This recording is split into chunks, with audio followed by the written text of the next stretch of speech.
आपल्याचं बरंच लक्ष आहे, कार्यकर्त्यांचं लक्ष आहे. सकाळपासून इथं बैठक होणार की लगेच चर्चा सुरू झाली, जयंतराव पाटलांची भूमिका काय. मी प्रामाणिकपणाने सांगतो, आदरणीय पवार साहेबांच्या बरोबर आमच्या प्रांताध्यक्षाची बैठक झाली आणि प्रांताध्यक्ष आणि पवार साहेबांनी आम्हाला स्पष्ट सूचना केला की अधिवेशन संपल्यानंतर पवार साहेबांनी महाराष्ट्रातला प्रांताध्यक्ष पिंजून काढणार आहे. प्रभारी म्हणून आमच्या काही लोकांवर जबाबदारी दिलेली आहे. पक्ष संघटना पवार साहेबांनी सांगितल्याप्रमाणे आमदार सोडून गेल्यानंतर 6 आमदारावर परत सत्ता आणणारा पवार साहेब आपल्या पाठीमागे आहे. प्रांताध्यक्ष बरोबर आहे. उद्याचा इतिहास या ठिकाणी निर्माण करताना परत एकदा महाराष्ट्रामध्ये शरद पवारांच्या राष्ट्रवादीचा हवा हे करण्याचा संकल्प प्रांताध्यक्षाने आम्हाला दोघांना दिला आणि ती पहिली सभा आज पश्चिम महाराष्ट्राच्या बालेकिल्ल्यामध्ये असलेल्या सांगलीमध्ये होते. याचा आमचा निश्चितपणाने आम्हाला आनंद आहे. इथून जी सुरुवात होईल ती भविष्यातली विजयाची, पक्षाची गुढी उभारण्याची नांदी होईल एवढा आत्मविश्वास या ठिकाणी उभा करतो. प्रांताध्यक्षांनी सूचना केल्याप्रमाणे यापुढे पहिला फोन कोणाचाही लागला तरी पहिला जय शिवराय बोलायचा, अशा प्रकारचा आदेश आहे. त्याची अंमलबजावणी सांगलीतून व्हावी. कारण हल्ली आमचा शिवाजी महाराज सुद्धा आता कोण लोक घेऊन जायला लागलेले आहे. त्यामुळे शिवाजी महाराजांचे खरे आपण मावळे आहोत, त्यांच्या विचाराचे आपण पहिले पाईक आहोत. माझी विनंती आहे की अल्ला कोणालाही फोन झाला, आमच्या माझ भगिनी असतील, आपल्या कार्यकर्त्यांनी पहिला फोन आला किंवा फोन लागला तरी पहिला जय शिवराय करायचा. सांगलीतून झालेला जय शिवराय महाराष्ट्राच्या विदर्भापर्यंत पोहोचवण्याची जबाबदारी आजपासून सुरू करायची. खरं म्हटलं तर निवडणुकीच्या नंतर आज पहिली बैठक होते. लोकसभा विधानसभेच्या निवडणुका झाल्या, मी त्याच्यावर काय बोलणार नाही. लढाई असते, लाडक्या बहिणीमुळे, ईव्हीएम मशीनमुळे याच्यावर बऱ्याच चर्चा झालेल्या आहे.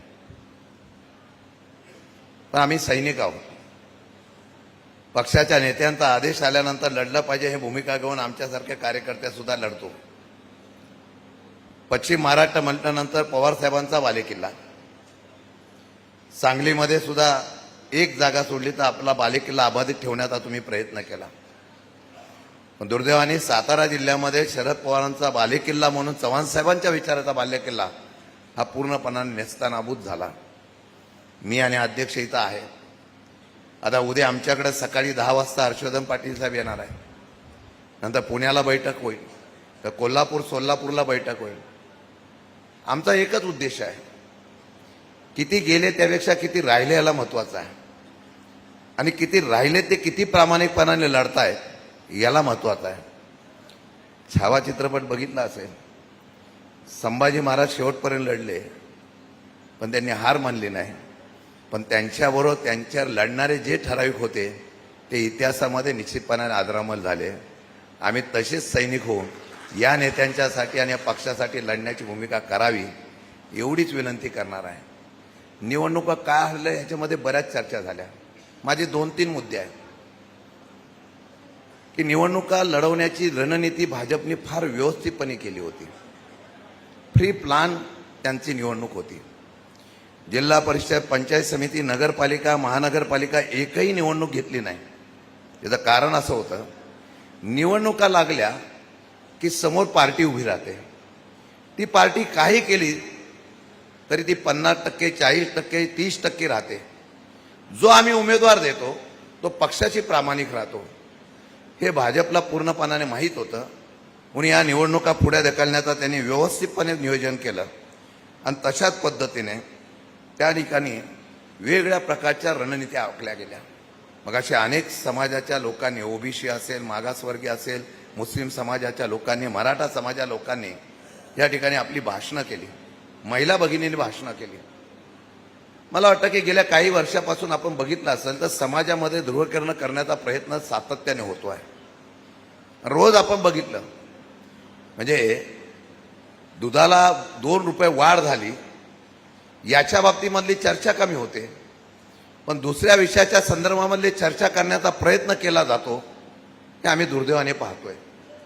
माझी विनंती एवढीच आहे की या रणनीतीमध्ये गेल्या काही वर्षापासून ज्या पद्धतीने भाजपने पेरणी केली त्या पेरणीचा परिणाम सुद्धा या ठिकाणी आपल्याला निश्चितपणाने पाहायला मिळाला आणि तशा पद्धतीची अनेक आराखडे केल्यामुळे विधानसभेच्या निवडणुकीला आपल्याला पराभव स्वीकारावा लागला, हे आपल्याला स्वीकारावं लागेल.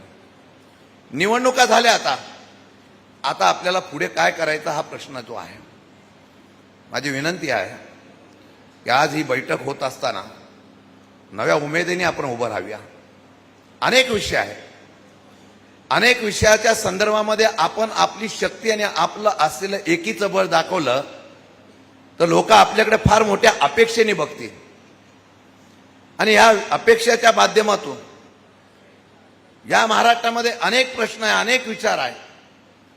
हे सरकार, काल आपण आर्थिक बजेट बघितलेलं आहे. या आर्थिक बजेटामध्ये सरकारची परिस्थिती अशी आहे की लोकांना पैसे द्यायला पैसे नाही, विकासाला पैसे द्यायला पैसे नाही, परंतु आपल्या असलेल्या या योजनेद्वारे आम्ही कसं महाराष्ट्र सुजलाम सुफलाम करू अशा प्रकारच्या बतावण्या करण्याचा प्रयत्न केला जातो एकीकडं, आणि दुसऱ्या बाजूला धार्मिक तेढ कशी निर्माण होईल याच्या प्रकारचं नियोजनबद्ध कार्यक्रम सुरू झालेला आहे. माझं म्हणणं एवढंच आहे, या महाराष्ट्रामध्ये पक्षाचे निर्णय काय होतील हे नेते मंडळी घेतील. कार्यकर्ता म्हणून माझी विनंती तुम्हाला आहे की पक्षाचा, विरोधी पक्षाचा जो महाराष्ट्रामध्ये स्पेस आहे तो ज्यावेळेला आपण भरून काढू तर 30% जनता ही तुमच्या पाठीमागे खंबीरपणाने उभे राहते. माझी विनंती एवढीच आहे. पदाधिकारी आहेत, मला वाटतं की मी आणि हर्षवर्धन पाटील साहेबांच्यावर प्रभारी म्हणून इतकी जबाबदारी दिली आहे. मी मागच्या वेळेला माझ्याकडे प्रभारी जबाबदारी होती तेव्हा मी तालुका वाईज फिरलो होतो. मला वाटतं की आम्ही परत पुढची बैठक जेव्हा प्रांताध्यक्षांनी केलेल्या सूचनेप्रमाणे आम्ही तालुका वाईज बैठक घेणार आहोत आणि तालुका वाईज बैठक करत असताना जो पक्षाचा काम करणारा कार्यकर्ता सक्षम असेल त्याला पक्षाची जबाबदारी देण्याचा निश्चितपणाने प्रयत्न करणे, आणि जो नवीन येणार असेल पण त्याच्यामध्ये कार्य करण्याची क्षमता आहे पण त्याला आपण जबाबदारी देत नाही, अशा कार्यकर्त्याला जबाबदारी देण्याचा निश्चितपणाने प्रयत्न केला जाईल. प्रश्न युवकांच्या बाबतीमध्ये खरं मोठ्या प्रमाणात घेणं गरजेचं आहे. आपण जर बघितलं तर हल्ली युवकांना वेगळ्या विषयाकडे नेण्याचा प्रयत्न होतोय, भावनिकतेवर नेण्याचा प्रयत्न होतोय. आज देशामध्ये सर्वात भयानक परिस्थिती बेरोजगारीची आहे आणि ही बेरोजगारी या युवकांच्या असलेल्या स्वाभिमानाला कुठेतरी आपण जागा केली पाहिजे. रोहितजी इथं आहेत, माझे योगचे अध्यक्ष असतील. पहिली सुरुवात आपण सांगलीकडून करू. माझं म्हणणं आहे जिल्हा परिषद आणि शासकीय कार्यालयामध्ये जेवढ्या पोलीस भरतीपासून सगळ्या जेवढ्या जागा वॅकन्सी आहे त्या जागेची यादी पहिली मागून घ्यावी आणि या जागेवर इथल्या युवकांचा अधिकार हे पहिलं आपण युवकाला प्रेरित करून दिलं पाहिजे. आणि मला वाटतं की या संदर्भातलं आंदोलन पूर्ण जिल्हा स्तरावर महाराष्ट्रामध्ये झालं आणि बेरोजगार तरुणांच्या संदर्भामध्ये जर कोण आवाज उठवत असेल तर शरदचंद्रजी पवार साहेबांची राष्ट्रवादी आवाज उठवतोय हा विश्वास जर आपण युवकांच्या आणि युवतींच्या मनामध्ये दिला तर मला वाटतं फार मोठा परिणाम होईल, फार मोठा बदल होईल. आणि मग सरकारला, सभागृहात नेते आहेत बोलणारे, सरकारला या संदर्भामधला निर्णय घ्यावा लागेल. काल सुद्धा विधिमंडळाच्या अधिवेशनामध्ये बजेटच्या अर्थसंकल्पामध्ये चर्चा करत असताना आम्ही विचारलं सरकारी कार्यालयामध्ये भरती का नाही. या भरतीच्या संदर्भामध्ये त्यांनी उत्तर दिलेलं आहे. त्या उत्तरामध्ये पोलीस भरतीमध्ये जागा रिक्त आहेत पण वेगळ्या पद्धतीने कॉन्ट्रॅक्ट सिस्टीम कशी आणायची अशा प्रकारचा निर्णय जर होत असेल तर मला वाटतं की राष्ट्रवादी काँग्रेस पक्षाच्या वतीने या विषयाला पहिलं प्राधान्य देण्याचा प्रयत्न करणं ही फार मोठी गरजेचं आहे. आणि तशा पद्धतीने आपण आंदोलनाची भूमिका, आंदोलनाशिवाय पक्षामध्ये उभारी येत नाही. तुम्ही बघा, शिवसेनेने आंदोलनाची भूमिका सुरू केली. काही होऊन द्या, त्यांचे 10 लोक असतील पण आंदोलनाला उतरायला लागलेले आहे. माझं म्हणणं आहे की प्रत्येक जिल्ह्यामध्ये आता 100 कार्यकर्त्यांची, त्यामध्ये महिला असतील, युवक असतील, फादर बॉडी असतील. मला पाटील साहेब अभिमानाने सांगावं लागेल, सांगली जिल्ह्यातल्या कुठलाही कार्यकर्णी आपली हल्ली नाही आहे ती पवारसाहेबांच्या पाठीमागे मजबूत आहे, याचा अभिमानाने उल्लेख करताना मला सांगावं लागेल. 100 जणांची फौज अशी ठेवायची की कुठली घटना घडली तर त्याचं आंदोलनचा पडसाद पहिलं या ठिकाणी आपल्या जिल्ह्यामध्ये उमटलं पाहिजे, अशा प्रकारचा निर्णय घेतला तर मला वाटतं की लोकांचा विश्वास हा तुमच्यामध्ये निश्चितपणाने उभा राहण्यासाठी निश्चितपणाने येईल. मगाशी सांगितल्याप्रमाणे लाडक्या बहिणीची योजना आणली. मला सांगावं की त्या लाडक्या बहिणींच्या योजनेमधली किती नावं रद्द झाली हे आमच्या महिला पदाधिकाऱ्यांनी शोधून काढली. पहिलं उद्या जाऊन ती यादी शोधा आणि त्या यादीमध्ये ज्या महिला भगिनीचं नाव कमी झालेलं आहे तिला पत्रव्यवहार करा, नाहीतर तिच्याकडे जाऊन पहिला भेटा. तुझा अन्याय झालेला आहे, तू आता याच्यावर आवाज उठवला पाहिजे आणि त्यांचा वाटण्यात मिळावा अध्यक्षांच्या उपस्थितीमध्ये राहिला तर मला वाटतं की त्या माध्यमातून सरकारला एक बंधन आहे की काही नाही, आपण योजनेमधली नावं कमी. आता शिवभोजन थाळी बंद झाली, लाडकी बहीण बंद झाली, तो आनंदाचा शिधा बंद झाला. आता या सगळ्या योजनाचे लाभार्थी शोधा आणि त्यांना सांगा की तुमचा अन्याय कसा सरकारने केलेला आहे. तो आपला ऍसेट असेल, ती आपली जमेची बाजू असेल. एक एक माणूस घेऊन आपल्याला अशा प्रकारचा निर्णय घ्यावा लागेल आणि तशा पद्धतीने निर्णय घेणं फार गरजेचं आहे. मला वाटतं की आता शिक्षण विभागाच्या संदर्भामध्ये बजेटमध्ये खरं म्हटलं तर जिल्हा परिषद पंचायत समितीच्या जिल्हा परिषदेच्या शाळा, सरकारी अनुदानित शाळा आता हळूहळू कमी होतील अशा प्रकारची परिस्थिती आहे. त्यांना अनुदान मिळत नाही, शाळा बांधण्यासाठी पैसे मिळत नाही, अनेक विषय या जिल्ह्यामध्ये आहे. शेतकऱ्यांचे प्रश्न आहे. आता 3 HP होता, आता 7 HP करतील. ही भूमिका राष्ट्रवादी काँग्रेस पक्षाने मानली म्हणून तशा प्रकारचा विचार सरकार करत आहे.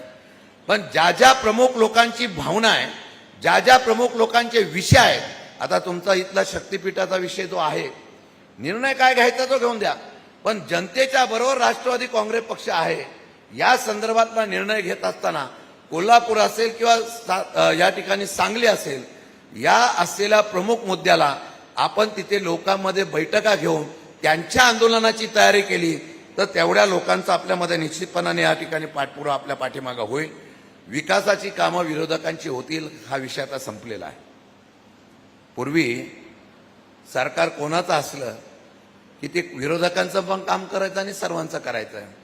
आता ही समीकरणं संपलेली आहेत.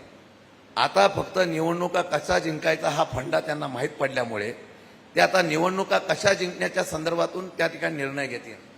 म्हणून विकासावर आपण निवडणुका खेळाव्या या बुद्धिमत्तेतून आपण बाहेर जावं. आणि माझी विनंती एवढीच आहे की जिल्ह्यातला प्रश्न असेल, राज्यातला प्रश्न आहे, रोज घटना घडतायत. रोज बीडचं उदाहरण आता रोज आपण बघतोय. राजकीय पाठबळ असल्याशिवाय हे खोके बोके कोण उभं राहत नाही. असे राजकीय पाठबळ देणारेच परत विरोधामध्ये जाण्याचा प्रयत्न करताय. माझं म्हणणं आहे सामान्य लोकांसाठी लढणारी राष्ट्रवादी काँग्रेस पक्ष हे उभं करण्याचा प्रयत्न हा आपण निर्णयप्रमाणे करावा.